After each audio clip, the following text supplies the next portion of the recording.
The Execution, Book 1 of the Wintergrave Chronicles, by Sharon Cramer. Prologue. Tomorrow he would be dead. Wax ran down the candle and dripped off the table onto the floor, lengthening the many tiny hardened rivers that already collected there. Hunching over the table, a cowled priest, fingers blackened from ink, failed to notice, so intent was he on his writing. This was a task of the most urgent sort, and he mumbled as he wrote, inaudible snatches of words he had spoken many times before. "I will. You said it would be so. But the red..."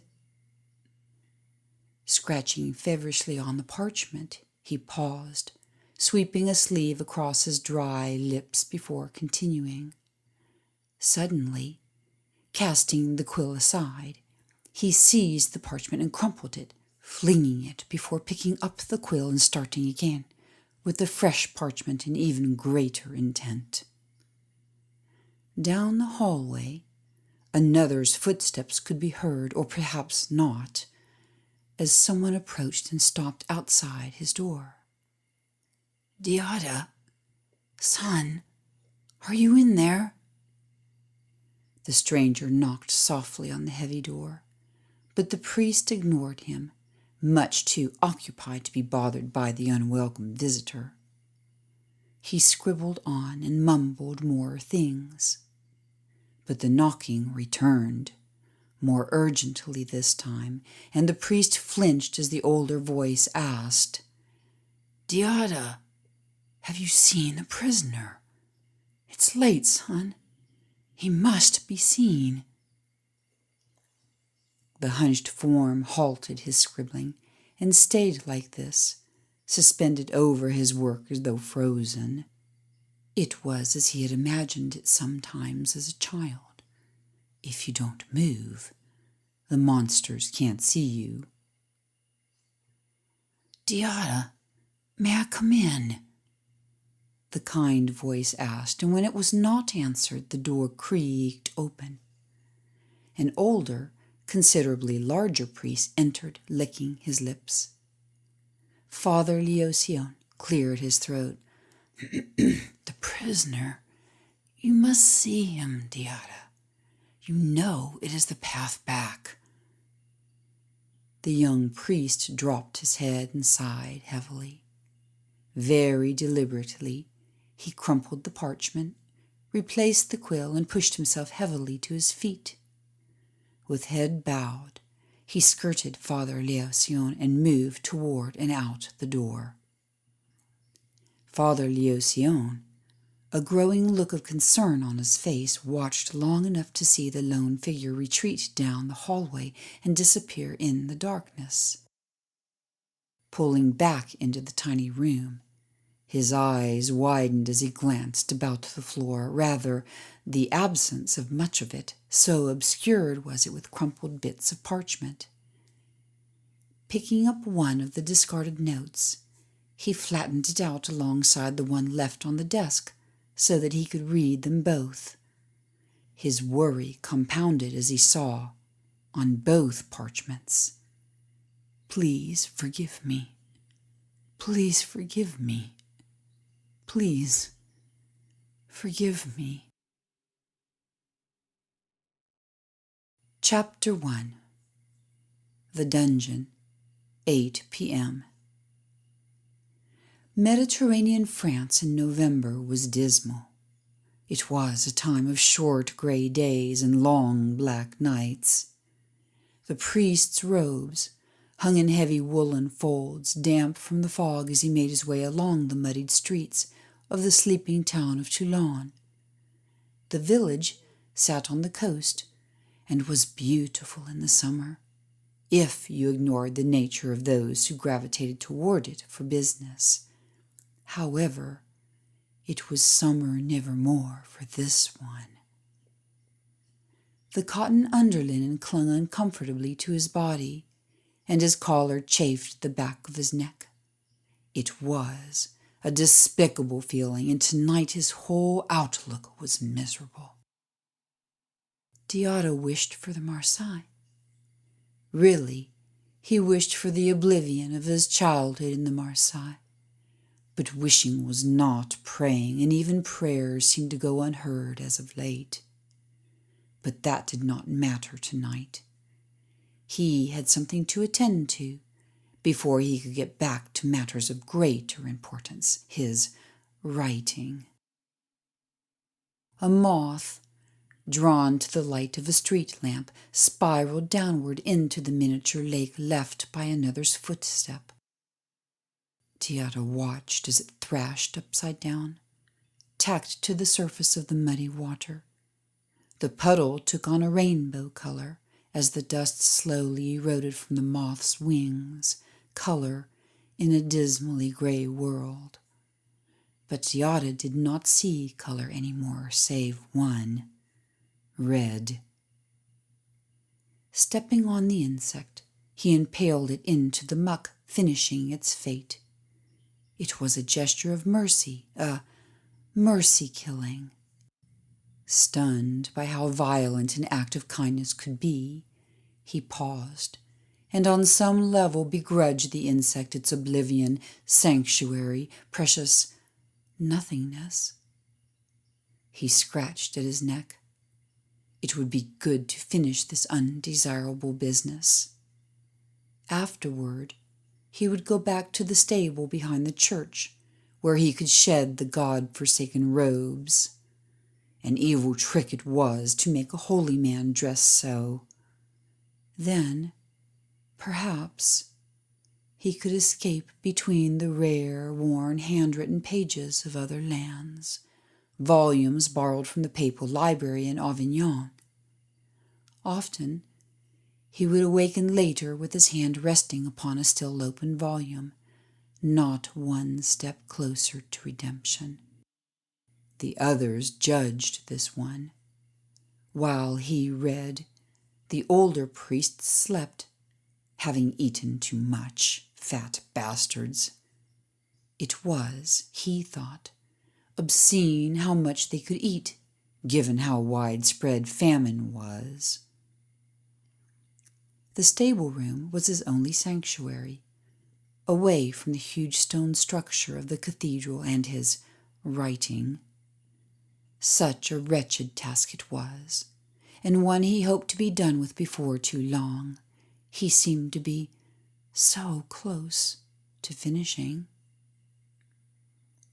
The church was magnificent, its colossal stone tower pointing elegant and cold to the sky, to the one who looked away. Deodato preferred the stable. His room used to be the tack room and still smelled of old leather and oil, and this appealed to him, reminding him of someone. Now there were no fine horses, just one old nag, with, except for the attentions of the young priest, gained no attention at all. Deodato kept his door barred at night and lit a single candle to read by. In the summer, he stretched out naked on top of the blankets, allowing the cool night breezes to caress his skin after the torture of wearing the heavy robes all day. He did not believe in the shame of nakedness to the eyes of God. He did not believe in many things now, for he was not like the others. Perhaps that was why his sleep was so often disturbed. Satan is a trickster, and if the sleeping mind of a persecuted soul becomes the devil's playground, then Deodato's was the carnival insane. Sometimes the older priests peered in on his emaciated nakedness, scowling, their faces drawn as though in futile envy. They must have missed the horrible melancholy on the sad face of the youngest priest as he slept, murmuring aloud his heart-broken dreams. Tonight, He made his way slowly through the darkness, watching his feet as he went. Along the muddied street, which had just that day been busy with townspeople scurrying about, preparing for the next day's big events, there was only ghostly silence. The fog lamps were still lit, left burning for any unfortunate travelers or ones so disturbed as to be out on such a dreadful night. They sizzled as icy drops of rain began to fall. Hiss, the town seemed to whisper. Listen, we have a terrible story to tell. The buildings closed in on him like unwelcome echoes in the night, and Deotta was careful not to look at the storefronts and cottages. He knew they only pretended to be sleeping, their shuttered eyes closed. But really, they watched, judging the wretched man forced to finish his wretched task. Wavering from one side of the street to the other, he connected the lights like a black widow weaving its crooked web. To a passer-by he must appear drunk, and this might have amused him except that his heart wandered upon the edge of despair, for he could no longer escape the darkness that enveloped his soul. Turning the corner, he looked beyond the smithery. In the distance, the looming outline of a castle rose beyond the town square.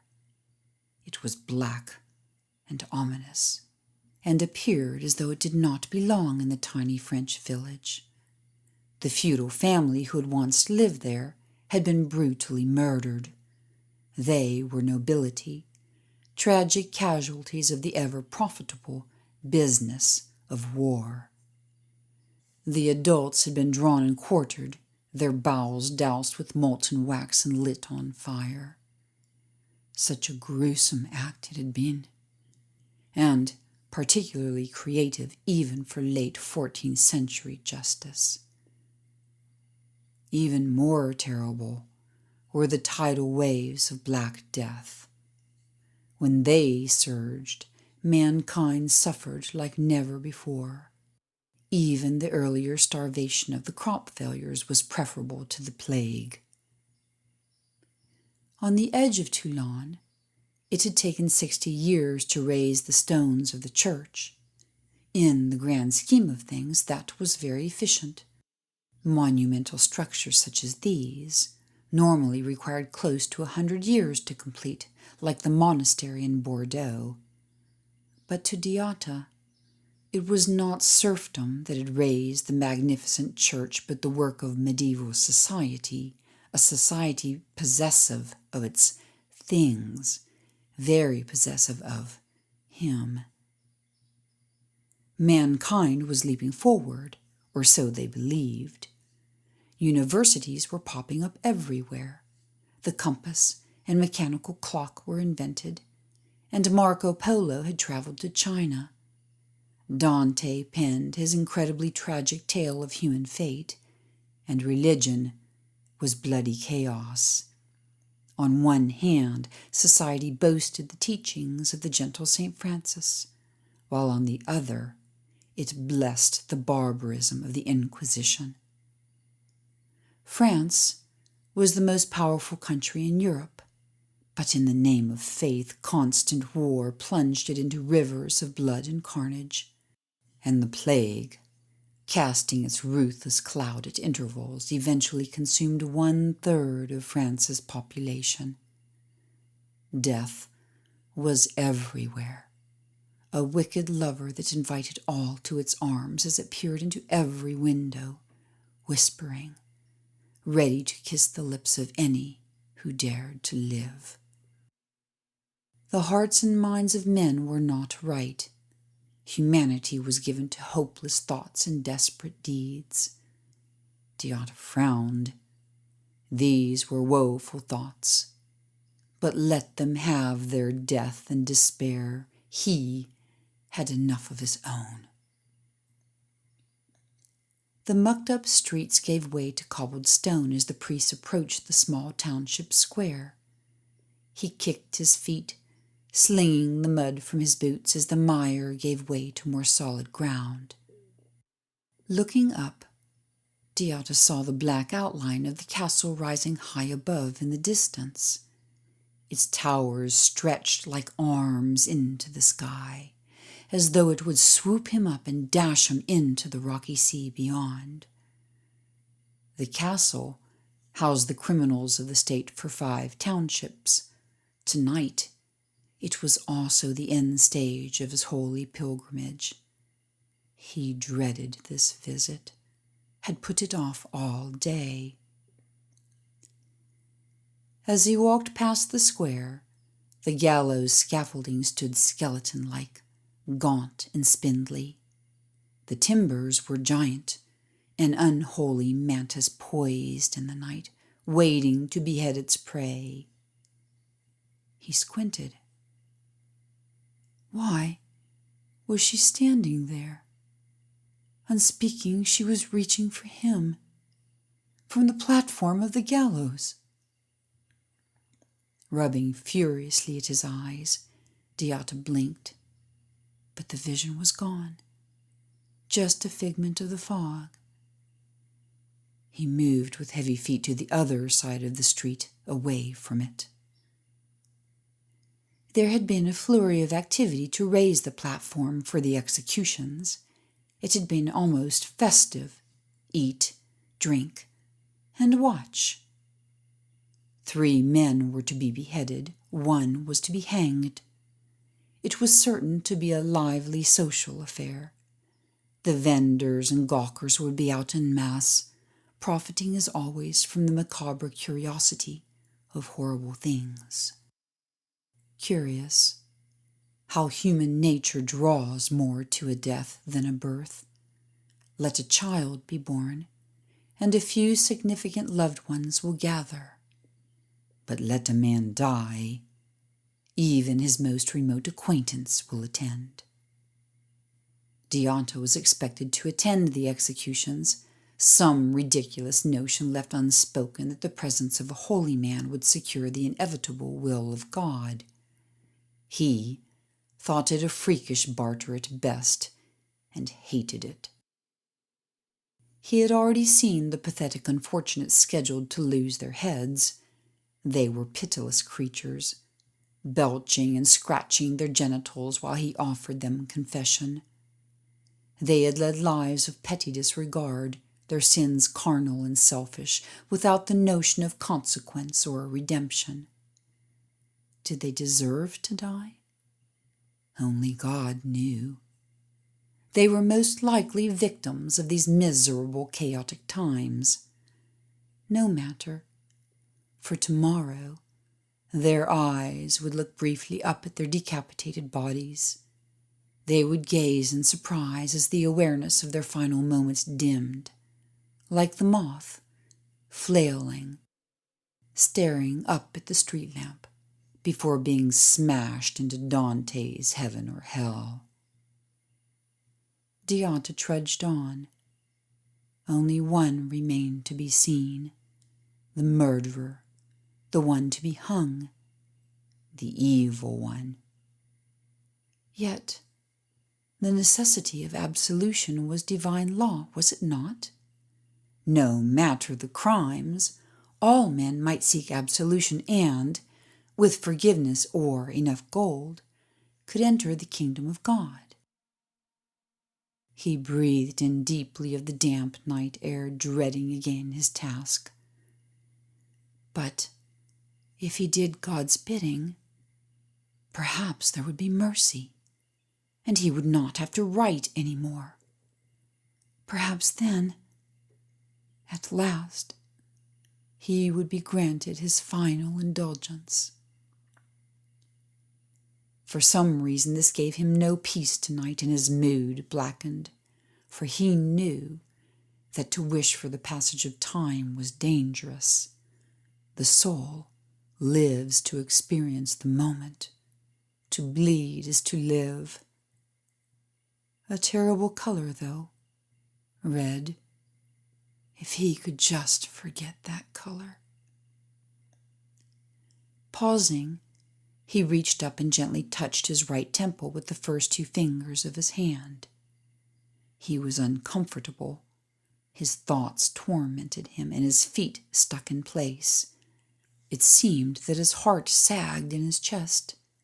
It was like that fall too fast feeling which happens when, as a child, you jump from too high a spot and your body outruns your heart.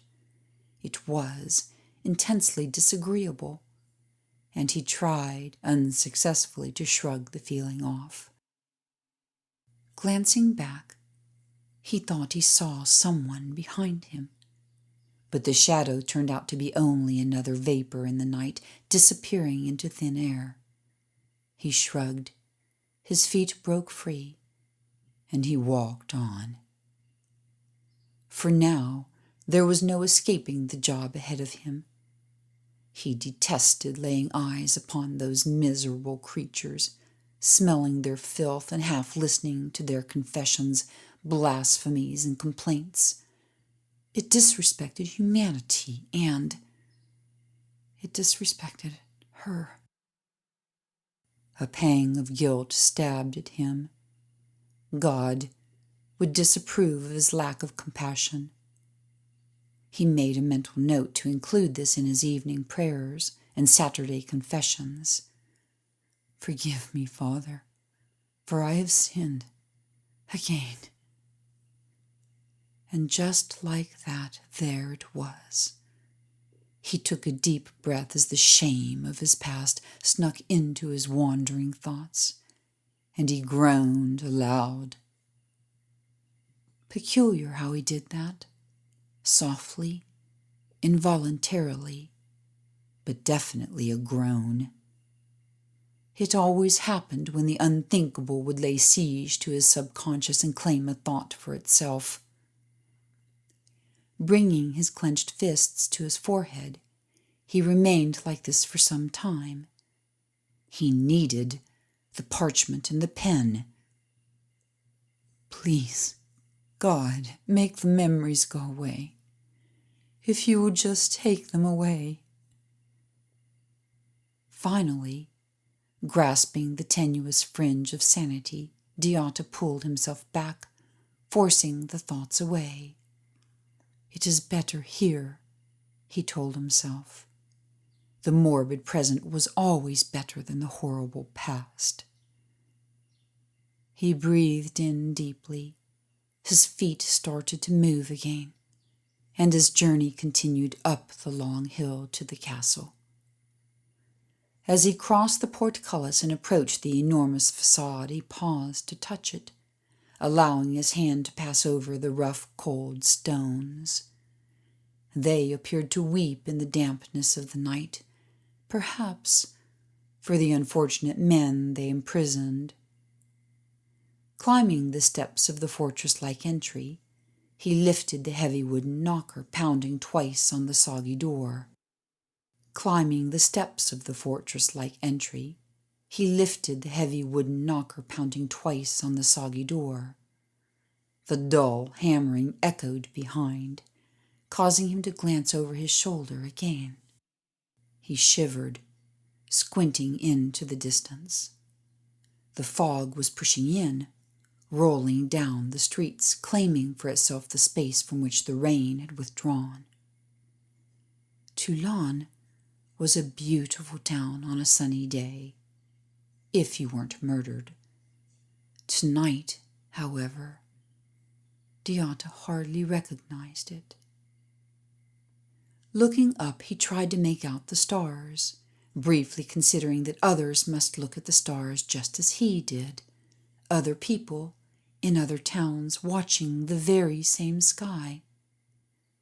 Sometimes it was his way of escaping, by thinking about those people so far away. His problems did not exist where they were. If only he could find his way there. Of course, he had tried that once with devastating consequences. He scowled and tried to make out the sea beyond, but the fog forbade him. The massive door creaked on its hinges, yanking him abruptly from his faraway thoughts. A middle-aged guard with disheveled hair, his cheek deeply wrinkled from his slumber, finally answered the summons. His breath was a putrid mix of ale and sloth, and Deotta turned his head away from the stench. Waving the priest in, his wrist disjointed and floppy with his drunkenness, the guard guided the holy man through a maze of corridors.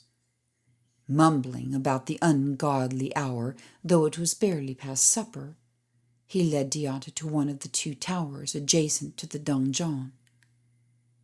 They passed through another heavy wooden door that moaned a rusty objection as the guard heaved it open. Then they wandered a ways along an alarmingly narrow hall. The confinement quickened the priest's heart, and he was annoyed that this happened every time at this particular spot. The stones wept inside as well as out, though the walls were a good 12 feet thick. It was cold and gloomy, and Deotta's mood paled even more. Lighting a second oilcloth, the guard shoved it at the priest, coming dangerously close to lighting his own hair. Then he fumbled with a key, finally unlocking the entryway to a portal, and nodded toward what appeared to be a dark, bottomless hole. Holding the torch with both hands in front, like a crucifix, Deotta allowed his eyes to adjust to the black maw before him. The circling steps were sadly familiar as they fell away into apparent nothingness. It shortened his breath, and he tried to swallow spit that was not there. He knew that to venture farther would command that he step beneath the surface of humanity into the abyss of heartlessness. The guard turned away as though he coveted the liquor that would lure him back to sleep. "He's a wretched one, Father, and you shouldn't be wasting your time on him. He'll be Satan's horror by tomorrow night, and God be rid of him." He barked a stilted laugh, handed over the spare dungeon key, and slammed the door, locking the priest on the other side. Deotta stood in merciless silence. Clearing his throat, the noise echoed, uninviting to his ears. He held his breath, forcing himself to exhale slowly. "Why does it seem so foreboding tonight?" Lifting the oilcloth upward, he lit the first of many lamps to guide his way down the spiraling flight of stone steps. They seemed to sink away forever, and he squinted, pushing the heavy hood from his head. The warm light from the fire washed golden across his face. Giotto, the painter, would have cried to behold this one. Deotta refused to believe the rumors he heard some whisper, that his was a tormented and lovely face. They said it carried the weight of tragedy, a beautiful affliction much too thin and with heart-breaking eyes. Those eyes, framed with thick, long lashes, only seemed to betray his sorrow. Even she, at one time, had mentioned that his eyes had a habit of changing.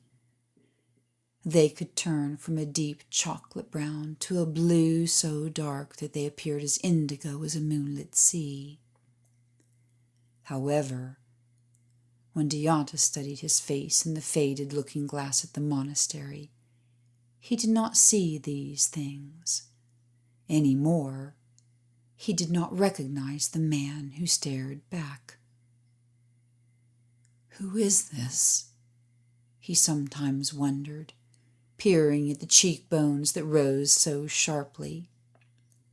Sometimes he forgot entirely whom he had once been, with lips that were once so full and wide, curling up gently at the sides as though they held a forbidden secret. But there were no more secrets now. and his lips no longer smiled. Monsignor Leopold scolded him, demanding he shave his locks, leaving the skull cap that marked his diocese. But the nights were so long and cold, and he was filled with such a bitter and incurable despair that he allowed his hair to grow long. It curled, thick and soft around the nape of his neck, and swept across his face when he bowed his head, shielding him from the prying eyes of others in the congregation. Here lay his greatest shame. The story was well known, though seldom spoken of, and he tried desperately to recall it only in his dreams. Strange how one can drown repeatedly in one's dreams. Deotta peered into the darkness which threatened and invited him all at once. The calling was what gave him pause just now. The prisoner should be seen. No man should face death without the opportunity to confess, to make his peace with the Creator, or spit his final insult. It just seemed that so often these men cared neither for their acts nor their faiths. He frowned. Life was piteous and unpredictable, and it was not hard to imagine caring so little that the prospect of death seemed almost enviable.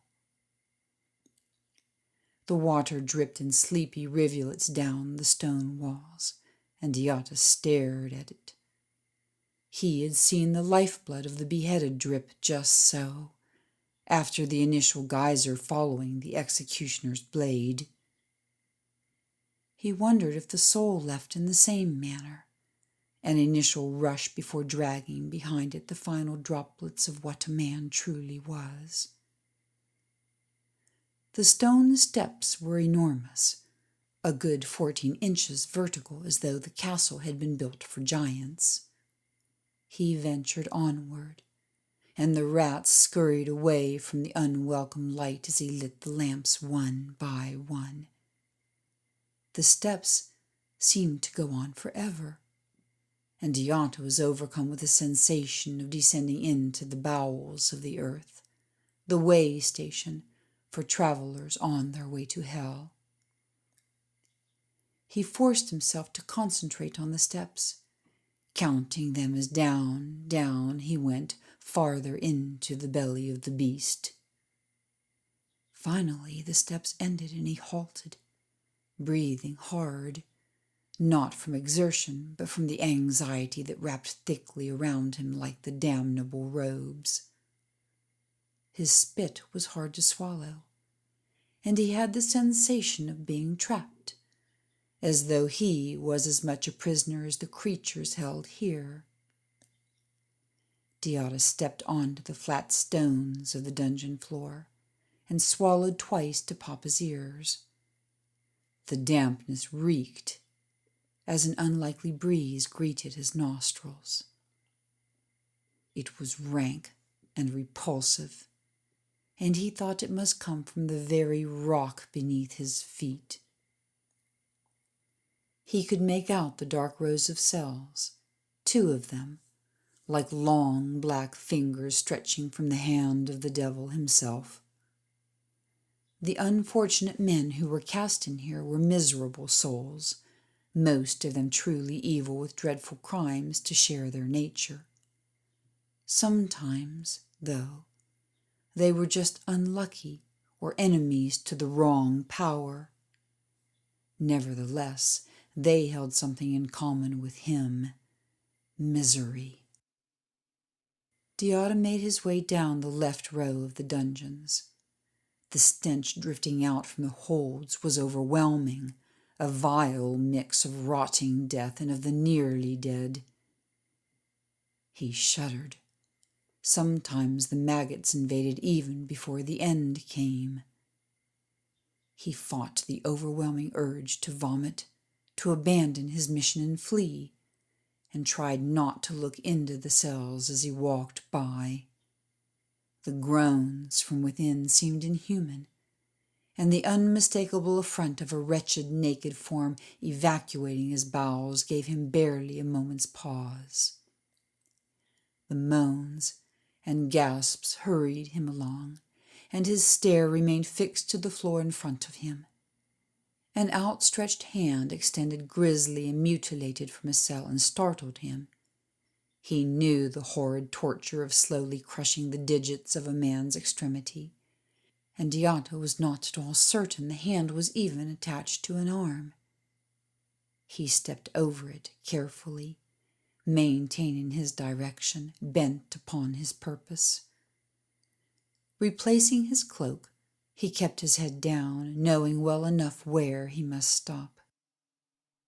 The priest must have appeared the dark angel that he was, passing over death and despair as he made his way to the last cell, the solitary dungeon with its massive bars and heavily bolted door. Holding the oilcloth up, he thought at first that no one was in the hold. Squinting, he swung the torch carefully to and fro, searching the cell while commanding his eyes to stop their tricks. Finally, he made out a wretched form in the far corner. The man was wrapped in the clothing of a mercenary, although the armor was gone and what was left was soiled and shredded. He huddled as far from the door as possible, burrowed into the straw like a miserable animal as though to gain what warmth he could. From the cell door, he looked fragile and small.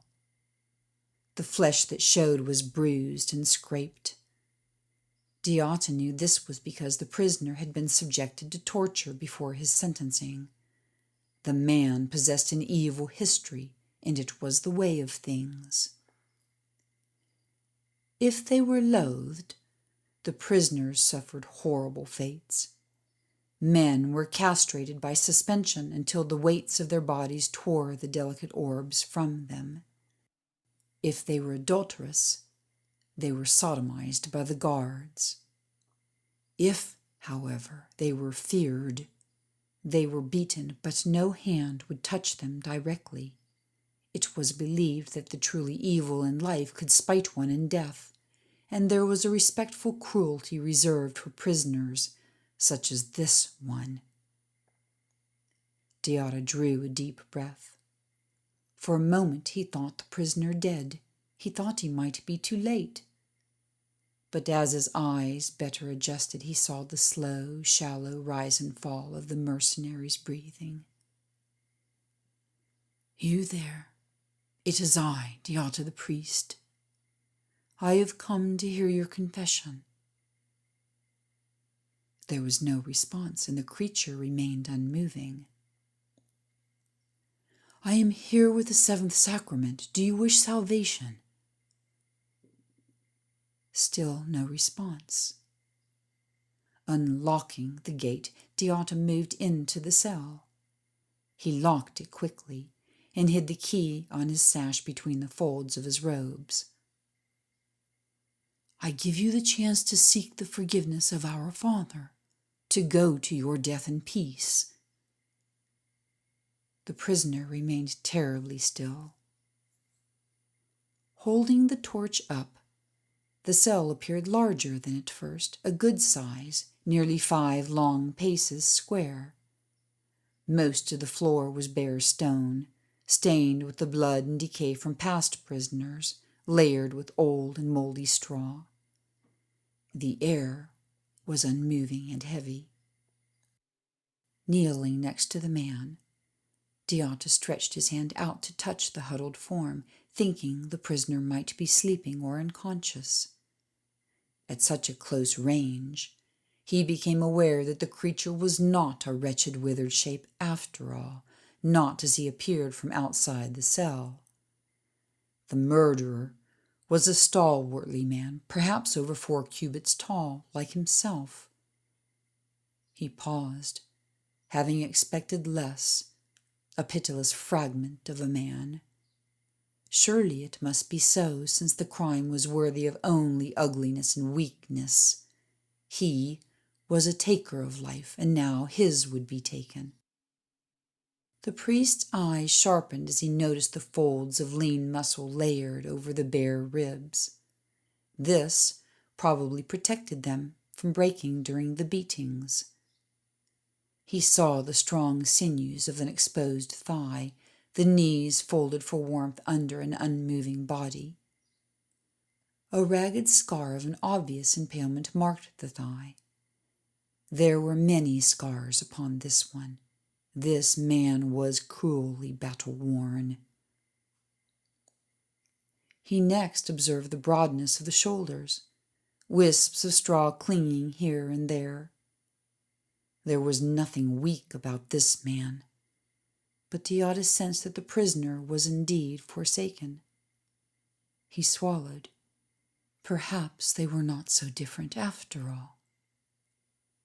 The head of the condemned man was completely buried beneath the straw, arms clasped around it as though to protect it. Deotta considered the gentle rise and fall of the man's breathing, soft and sincere like a child's.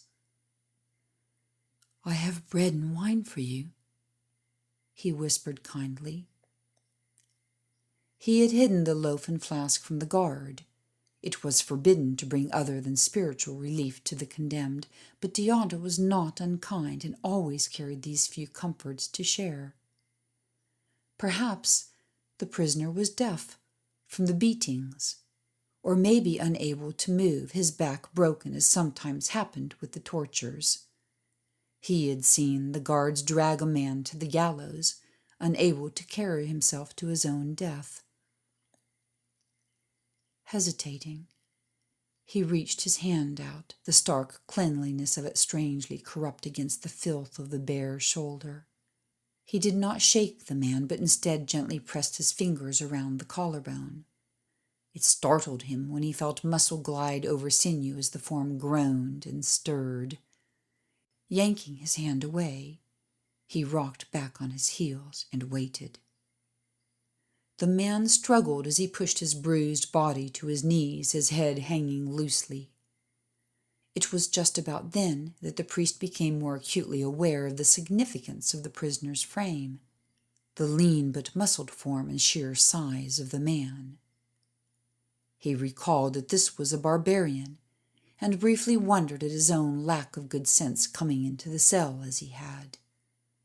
The man groaned, his battered body moving in agonizing jerks. Deotta watched silently as the man fought, willing his body to move, like a marionette coming strangely to life. Drawing several short, torturous breaths, the prisoner crouched with his head still hanging.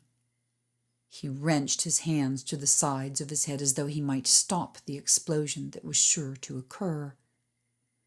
Finally, the gasping stopped and the man's breathing became deep and regular, his hands falling heavily to his knees. The prisoner slowly raised his head to peer at his antagonist. He squinted, blinking from beneath thick, tangled locks as the meager light from the oilcloth seemed to offend his eyes. Deotta knew prisoners would frequently sit in darkness for long spells, sometimes for days. The man looked strangely like a Medusa, with a dozen or so long straws clinging to his tangled mane.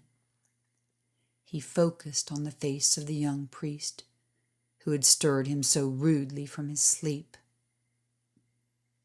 With a gasp, Deotta fell away from the prisoner, the torch almost falling into the straw. Scrambling to right it and regain his balance, he leaned forward, bringing their faces but inches apart. Deotta moved the fire closer, passing the flame back and forth slowly to see the man's features more clearly. He scanned the forehead, and then the jaw, so thickly bearded. He noticed the sharp cheekbones and the full mouth, finally coming to rest upon the eyes, those deep, black eyes. "Oh, my God! The eyes!" Deotta stammered. I seem to have, you are Holy Mother of God. His mouth dropped open as he reached up, roughly brushing the long hair away from the prisoner's face. He could more clearly see the nose, long and angular, the slope of the cheek and the lean, square jaw. The mouth, full and wide, broke slowly into a lopsided grin. The prisoner's thick lashes and black brows framed dancing eyes, defiant despite their current wretched state of affairs. The right eye was swollen, cruelly beaten and likely broken. A deep and ragged scar over the left brow further defiled the tragically beautiful face. His eyes, however, were quite the most disturbing, for as Deoda stared, transfixed by them, he knew them unmistakably.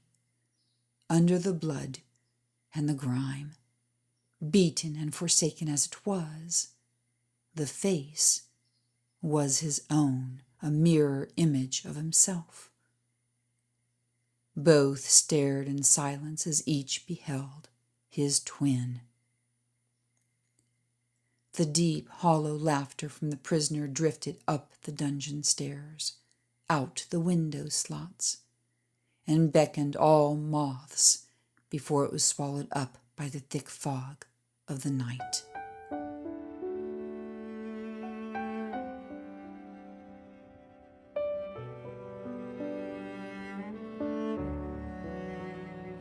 Bittersweet memories hold me hostage while I sleep. Colors bleed, silence screams. Don't go, please don't leave me alone without your love. Sky